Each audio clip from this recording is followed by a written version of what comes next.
Hey, what's up, everybody? It's Pikel with League of Items, and last night we had the first 4-game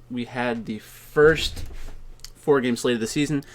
Goading from Discord chopped first place in the big contest. I lost a little bit over $100. I didn't have enough LNG, but I did have some LNG. So my best lineup came in 44th place, which in terms of like the number of unique lineups, it was probably top 10. So I went with Light as my captain, Breathe, Tarzan, Icon, Xiaomeng, Elwandi. I don't know if it's Elwandi or Iwandi. I could have swore it was an L. And then Team World Elite as my team.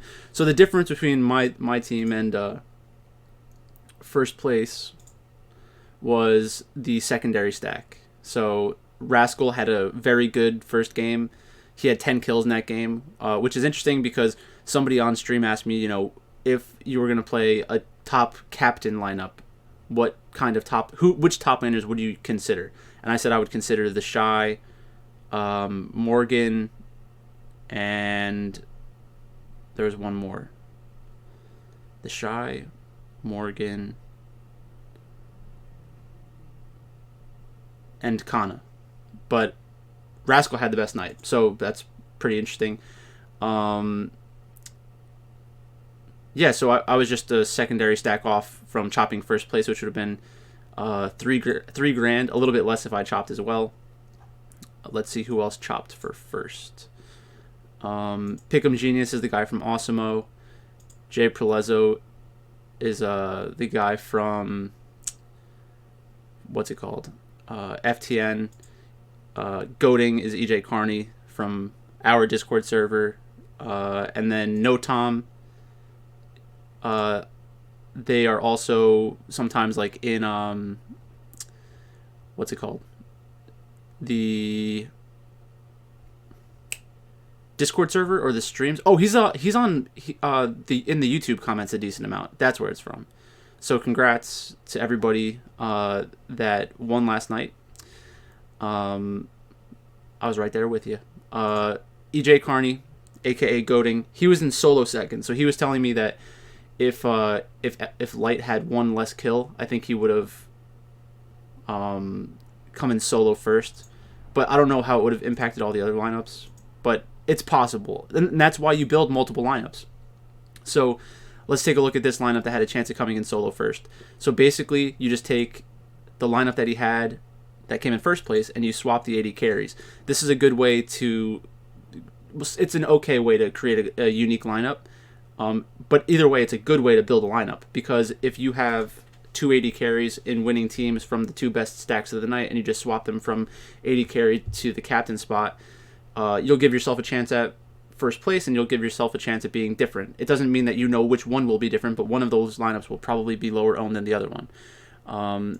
Yesterday, for my write-ups, I did something a little different.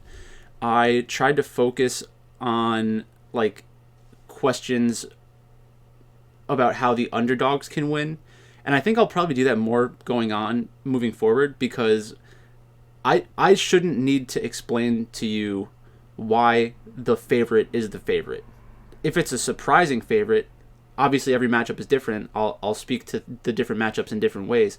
But for World Elite versus V5, I basically said, while I do believe in World Elite this season, the only question we should focus on is how does V5 win this match? And then I went through the jungle mid duos and what I thought about that, the bot lane matchups and what I thought about that, and ultimately my conclusion was I think it should be 60-40. So if you want to bet V5 outright, I think that's fine. If you want to get up to 25% exposure to V5, I think that's okay too. My only concern would be if V5 beats World Elite, how many kills do they get? Last year, they were a more macro-oriented team, if I recall correctly. V5 ended up not winning, but V5 was very close in that series. I think that would have surprised a lot of people. V5 plus 1.5 maps was a good bet. I think I saw Alan bet that on Twitter. And then overall, it's just a good one. Yeah, so there's that. Invictus Gaming against LNG. LNG has side selection and a great jungler. There is definitely a strong possibility they win at least one game. If they get a lot of kills in their losses, they may score the most points of any team on the slate. Game stacks are always an option too, even if it's 4-1-2. So I had a stream last night around 8 o'clock or 9 o'clock, and we talked a decent amount about Invictus Gaming and LNG. It's funny because in the stream, someone asked me who was my favorite underdog, and they assumed that it was LNG. And maybe it's interesting because maybe the way that I was talking about it was giving better reasons for LNG than V5, and they picked up on that, and I didn't. It's possible. It's very possible. And that kind of stuff happens. So when they asked me again, who's better, V5 or LNG, I said V5 for an outright win. But I knew they both had chances. Somebody on the stream was talking about, they were going to build an Invictus Gaming lineup, a V5 lineup, and a double dog lineup. And we always talk about double dog lineups. So I don't think that one hit, but it's always something to consider. The other teams from yesterday night. So Gen G beat KT. Gen G was pretty dominant. Gen G does really well in Draftkings scoring most nights, just from their play style. World Elite and V5, pretty close match. Some people are just going to look at the result and see, oh, World Elite won again. But I think this told us a lot about V5. They're pretty good. T1 against Homolife.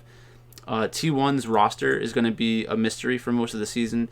They're going back and forth. Faker and Teddy both did not start in this match, which killed some of my lineups.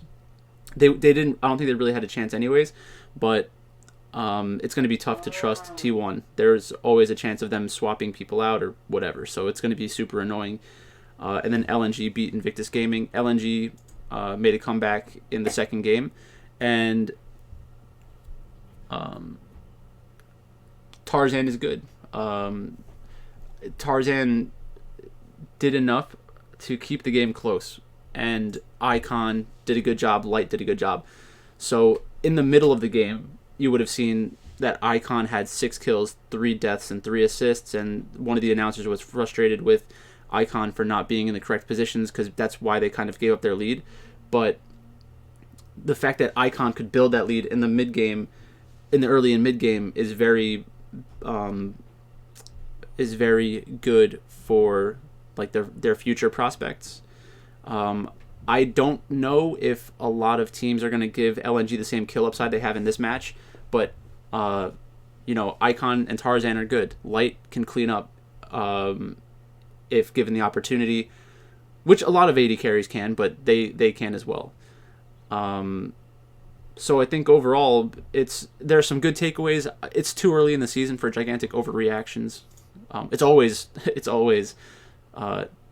too early for gigantic overreactions, I should say.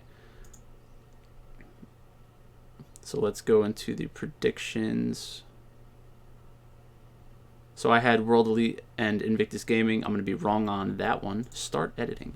So then we have JDG against BLG, RNG against Sunning. Did I do this one or no? Launch predictions. We have LCS matches coming up on Friday too. Should be fun.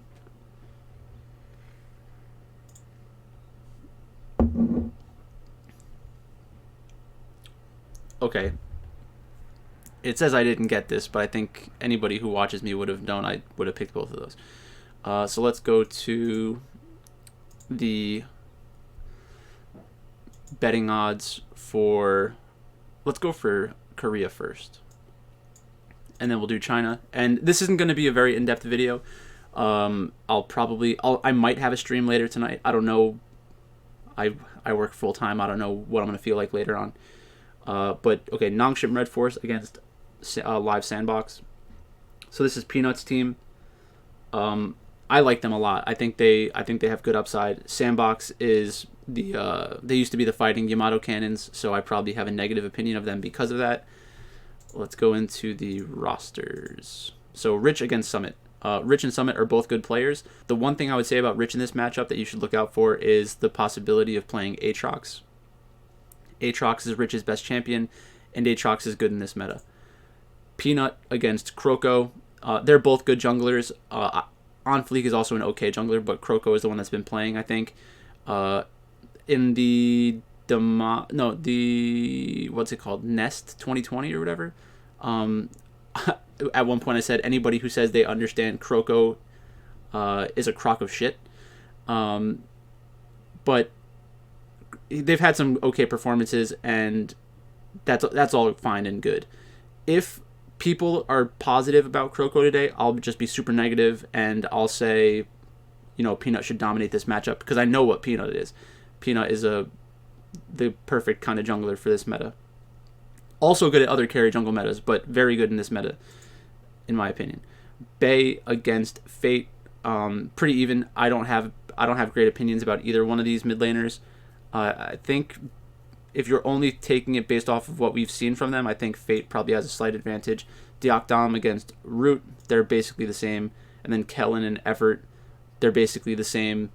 I think it comes down to the jungle difference. That's what I would play a lineup based off of. I think they both have okay kill upside for a Korean team, but it's going to be tough to get them over the Chinese teams, I think. Let's go DRX against a Freak of Freaks. So that is a -143 to a +110. In all of my videos that I've made about DRX in the preseason, I was very explicit that I hate DRX for letting that roster fall apart and for everyone to go to different organizations. I don't know what the reason is for that. I don't know if there was some kind of revolt by the players, but it's inexcusable to lose that much talent in one offseason. Keen is a good player. Better than Kingen. Kingen's coming over from China, but is a Korean player. Dread against Piosik.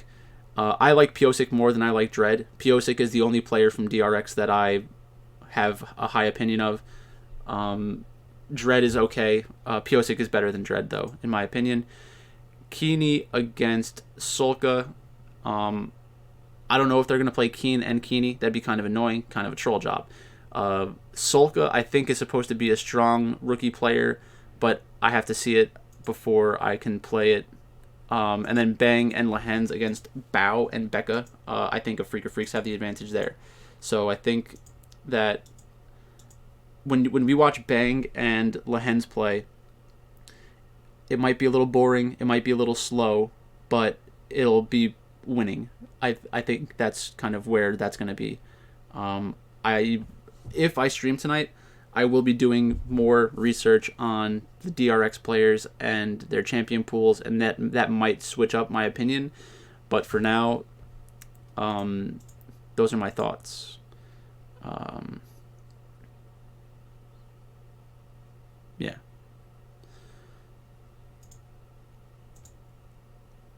And then JDG against Billy Gaming. Okay, so this is a very interesting matchup.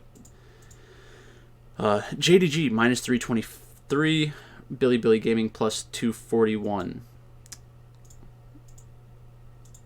So let's go top lane first. So Zoom against Bew.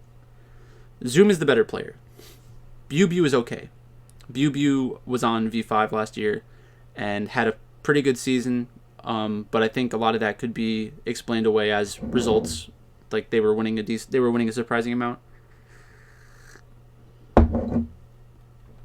So it's probably good to see how they perform in their new environment before we start going crazy about Bew.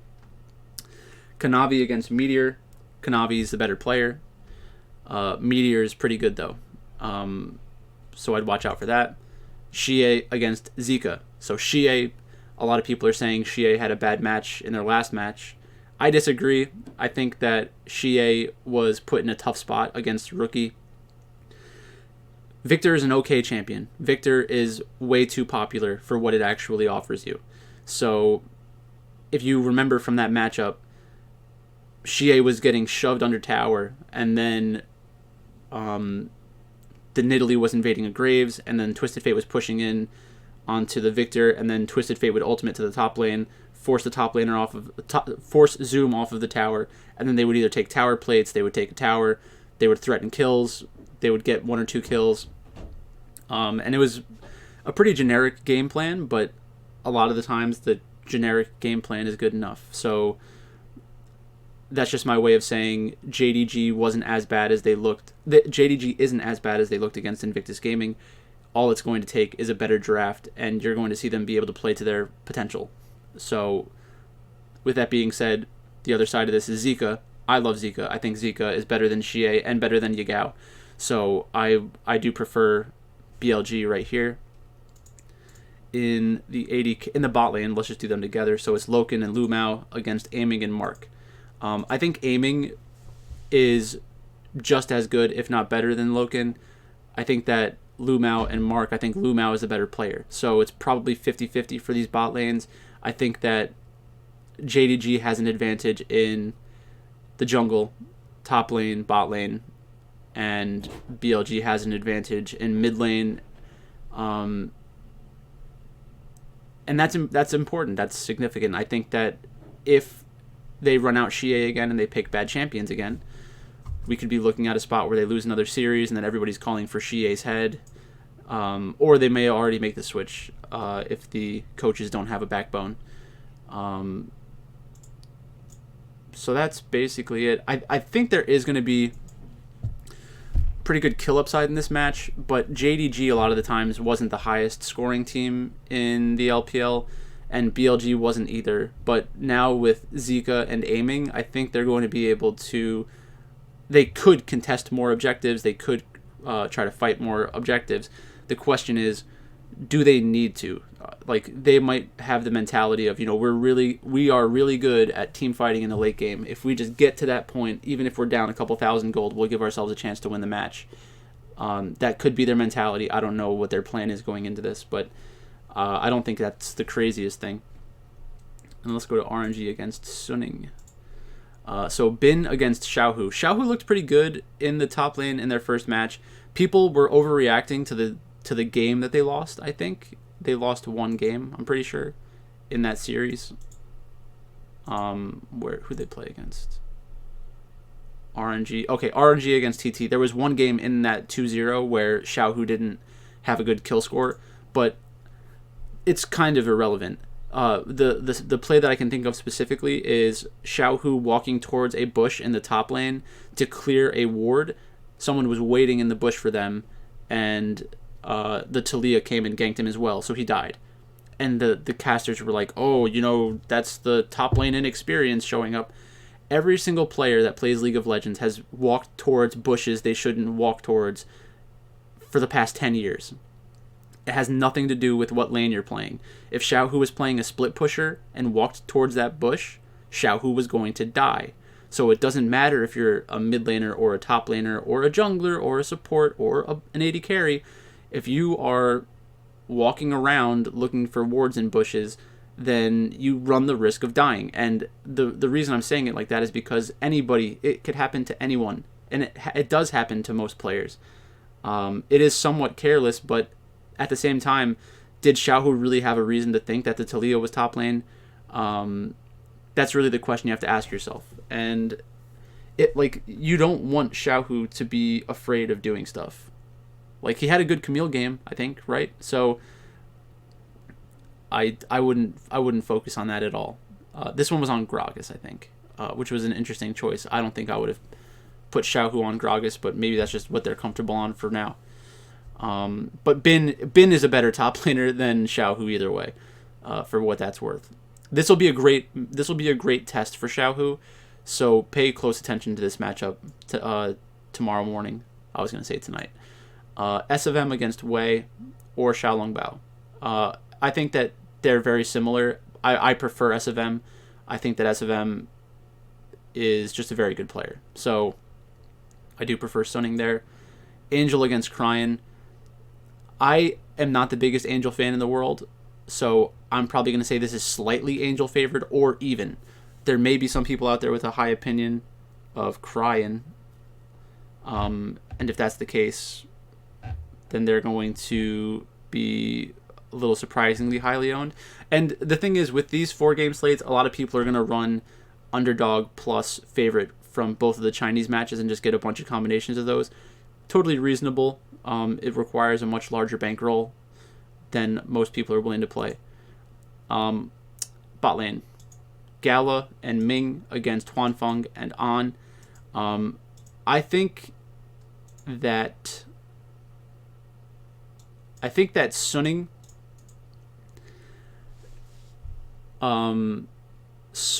did not really play incredibly well in their victory over Top Esports. I think they played okay. I think there's additional upside for Suning based on what I saw from An. I am pretty excited about that. So probably for the predictions, I'm definitely going Suning. It doesn't mean that I'm only playing Suning for DraftKings. It just means that I'm keeping track of all these picks. I want to get as many right as I can. For JDG, BLG, I really want to pick BLG. So I'm going to pick BLG because I believe in them long term. Nongshim, definitely I'm on that side. And then for the DRX against Afrika Freaks, I'm willing to go with Bang and the Afrika Freaks for now. So let's save that. So that's basically it. So, if you're looking for lineups later, make sure to check my Twitter timeline. I'll retweet something that either Mr. Malmanger or Kenzie or somebody puts out. I'll try to retweet that. It'll probably be in my Discord. Somebody normally posts them. I'll have my write-ups in Discord sometime tonight. I might stream later today. And I did post the sheet yesterday, so we did go through the sheet on the stream. So anybody who's looking for the sheet, make sure you sign up on Patreon and get into the Discord server. Or, if you sign up for Patreon, you're going to get the sheet because the sheet is going to be up there. And the sheet is very helpful for, going through the different kinds of lineups, seeing what fits together, seeing what doesn't fit together, trying to find unique lineups or different ways to create unique lineups. But it also just gives you the basic stacks that you might want to run out in a large portfolio of lineups. So that's about it for today. I've got to go to work. But congrats again to everybody who won. Thanks for watching. And I'll talk to you later.